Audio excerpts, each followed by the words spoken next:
Saya Arya Sinulinga, inilah 7 produk layanan BUMN terbaik minggu ini. Dan kita akan lihat dan dengarkan apa saja produk-produk tersebut. Produk pertama yang mau kami sampaikan adalah produknya dari PTPN 14. Mereka akan mengeluarkan produk gula, namanya Golata. Golata ini targetnya sekitar 1.500 ton. Dan juga ini akan menggandeng UMKM. Kita harapkan produk gula dari PTPN 14 ini bisa masuk ke pasar, dibeli oleh masyarakat, dan masyarakat juga bisa mendapatkan kualitas gula terbaik dari PTPN 14. Di NTB, sekarang masyarakat NTB sudah bisa menikmati sebuah layanan bus dari Damri. Dan ini tidak hanya untuk penumpang biasa, tapi penumpang untuk disabilitas.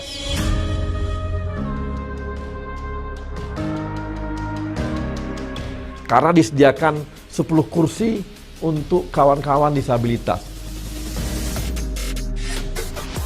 Ini adalah langkah dari Damri untuk menghargai dan juga memberikan ruang bagi kawan-kawan disabilitas mendapatkan fasilitas transportasi yang terbaik. Dan itu bukan di Jakarta loh, tapi di NTB. Komitmen dari BUMN untuk menghasilkan produk farmasi dari dalam negeri dan tidak lagi tergantung dari produk luar negeri sudah dilakukan oleh teman-teman dari Kimia Farma.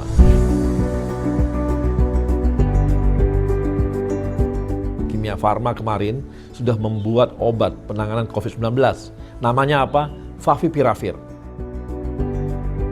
Obat ini mudah-mudahan bisa memberikan tambahan obat lagi bagi kawan-kawan yang terkena corona. Dan ini adalah komitmen yang memang didorong oleh Pak Jokowi supaya industri farmasi kita tidak lagi tergantung kepada produk-produk luar negeri, sehingga ketergantungan kita akan obat-obat yang diimpor dari luar negeri semakin berkurang. Tidak hanya itu, anak perusahaan holding farmasi BUMN yaitu Indofarma juga sudah mulai mendistribusikan obat untuk penanganan pasien COVID-19 yang dinamakan dengan Desrem Remdesivir. Nah, obat ini ditujukan untuk pasien rawat inap dan mudah-mudahan dengan cara seperti ini para pasien COVID-19 bisa tertangani semakin baik dan bisa mengurangi fatalitas dari COVID-19. Kalau berbicara mengenai COVID-19, orang akan ingat namanya tes PCR. Tes PCR.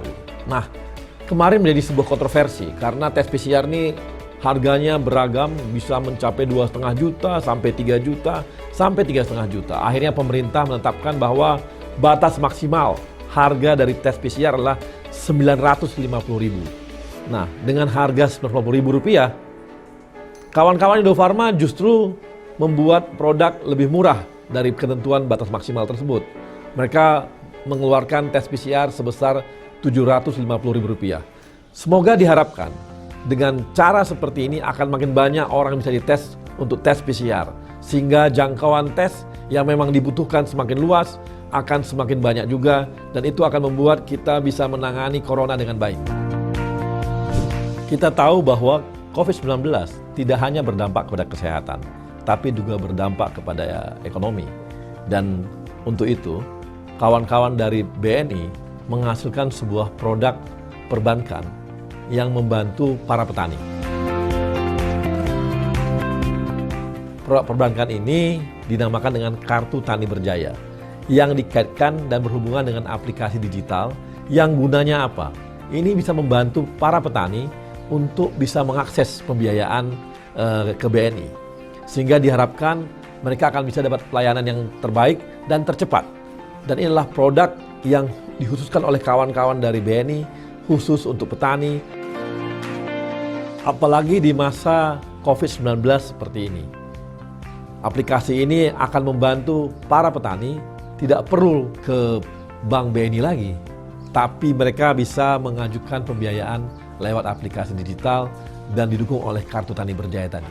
Semoga dengan karya ini para petani Indonesia bisa bangkit dan bisa menaikkan pertumbuhannya lagi. produk halal dan sertifikasinya menjadi sangat penting di Indonesia. Dan untuk itu, kawan-kawan BUMN kita, yaitu Surveyor Indonesia, telah bekerja sama dengan MUI. Sertifikasi produk halal ini akan mendukung jaminan produk halal di Indonesia. Pemenuhan sertifikasi halal produk ini khususnya untuk produk makanan, minuman, dan produk kosmetik. Ya, ini adalah usaha dari kawan-kawan dari Surveyor Indonesia sehingga sertifikasi itu menjadi sesuatu yang sangat penting dan ini juga akan membuat konsumen di Indonesia itu akan merasa lebih aman dan lebih nyaman untuk membeli produk-produk yang sudah disertifikasi, khususnya sertifikasi dari Surveyor Indonesia. Di samping kita harus memperkuat daya tahan kita di bidang farmasi, bidang pangan, kita juga butuh daya kekuatan kita di urusan keamanan. Dan kali ini BUMN kita yaitu PT PAL telah selesai melakukan modernisasi kapal perang yaitu namanya Malahayati 362. Kapal ini sebenarnya sudah tua, tapi dengan dilakukannya modernisasi maka kapal ini akan mampu untuk kembali bertempur untuk peperangan-peperangan modern. Dan ini diperkirakan bisa membuat usia operasional peperangan dari kapal Malahayati ini mencapai 15 tahun ke depan. Dan juga tidak hanya dari sisi kemampuan fleksibilitas dalam berlayar, tapi juga diberikan kekuatan peningkatan kemampuan modernisasi. Juga dilakukan terhadap yang namanya Combat Management System dari kapal Malahayati. Dengan kemampuan ini, maka kapal Malahayati bisa bertempur dalam pertempuran modern. Ini juga akan memperkuat pertahanan keamanan kita.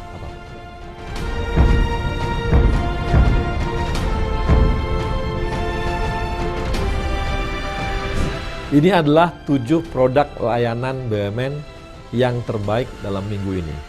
Semoga minggu depan kita akan dapatkan lagi 7 produk baru lagi yang untuk melayani negara dan melayani rakyat Indonesia. Sampai ketemu minggu depan.